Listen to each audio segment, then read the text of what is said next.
कतिवटा आएको होइन, हाँसेको चाहिँ भिडियो पनि बनाएको छु हाल्नुको लागि।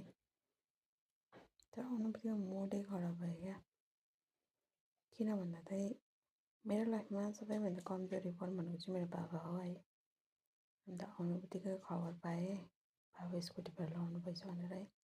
हुन चाहिँ त्यस्तो चोटहरू त लागेको छैन, तर पनि अब अलिकति पनि बाबाको जिउ अस्वस्थ भयो भने चाहिँ मलाई गाह्रो पर्न थालिहाल्छ होइन। अन्त हिजो अस्ति बिमार पनि भएको थियो, जसको पनि ट्रिटमेन्ट चलिरहेछ। त्यो भयो फेरि त्यो पनि स्टार्ट भएछ।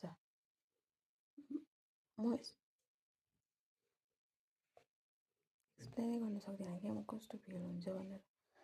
मेरो लाइफमा जे आयो पनि म ह्यान्डल गर्न सक्छु होइन, तर मेरो फ्यामिलीमा चाहिँ मलाई यति साह्रो गाह्रो पर्छ क्या,